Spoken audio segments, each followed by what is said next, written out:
Saint-Esprit ne meurt pas. Les apôtres sont morts. D'autres sciés, d'autres crucifiés, d'autres lapidés, n'est-ce pas? Mais l'Esprit là est resté. Amen. Alors, dans l'âge des ténèbres, parce que Jésus est mort en l'an 33 de notre ère. Après l'an 33, en l'an 52, où les pauvres se sont retrouvés à Rome pour continuer à évangéliser. Amen. Il a créé l'église qu'on appelle l'église de Rome. Amen. Et cette église est restée avec l'évangile.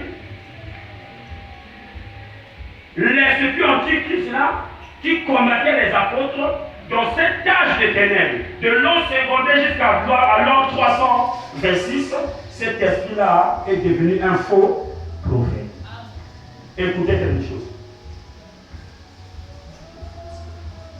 Dans l'âge des ténèbres, il est devenu un faux prophète pour le monde. Vous la voyez là, avec sa coupe d'iniquité. Bon, ça c'est pour l'âge de l'église actuelle. Amen. Il y a une chose. Donc depuis l'an 33 jusqu'à 2024, nous sommes toujours dans l'âge de l'église. Amen. Mais l'esprit antichrist qui a combattu les apôtres, aujourd'hui ne combat plus les apôtres. Aujourd'hui cet esprit-là est devenu faux prophète. On va arriver quelque part. Amen. Donc cet esprit est devenu faux prophète. Comment l'esprit là va être faux prophète? Il faut qu'il trouve un corps. C'est pas ça. C'est pas ça. C'est pas ça. Avant que l'esprit devienne un faux prophète, il faut qu'il y ait un corps. Comme Dieu s'incarne dans ses enfants, Satan aussi s'incarne. N'est-ce pas la vérité? N'est-ce pas la vérité? Amen.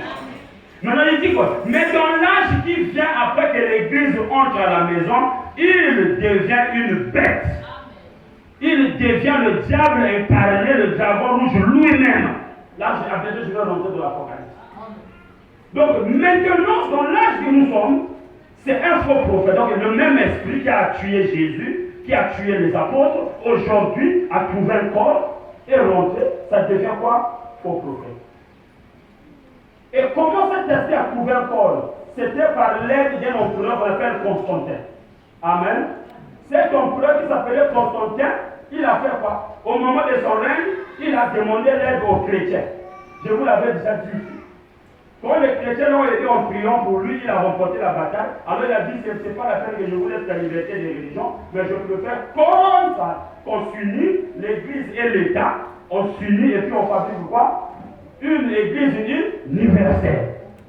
Alors c'est là où il a mis les moyens en jeu qu'on a fait l'église qu'on appelle l'église Saint-Pierre de Rome. Et au lieu qu'il suive les enseignements des apôtres, vu que c'était déjà la politique et la religion mélangée, ça ne pouvait plus suivre la parole à la lettre. Alors ils ont introduit quoi? Rome papale. C'est-à-dire, il fallait qu'on mette un dignitaire, un homme dont on va confier le pouvoir qui va maintenant remplacer Dieu. Au lieu qu'on suit les Écritures comme les apôtres faisaient, non, il faut qu'il y ait un homme, et cet homme-là va avoir le pouvoir ecclésiastique qui va commencer à donner les lois et les ordres. Dites Amen. Je suis en train d'arriver quelque part, c'est l'enseignement. Amen. Je vous ai dit que c'était l'antichrist au temps des apôtres, mais dans l'âge de l'Église, ça a eu un corps. Amen. C'est-à-dire que le diable, qui est l'esprit religieux, fut couronné. Donc on a donné une place. Amen. Amen. Là maintenant il a eu un corps. Il a eu là où rentrer. Et dès qu'il est rentré, maintenant il a commencé à travailler. Amen. Mais il ne travaille pas comme serviteur de Dieu, non. Il travaille comme faux prophète. N'oubliez pas que je vous ai dit, Dieu ne fait rien s'il ne révèle pas les secrets à ses serviteurs-là. Hein?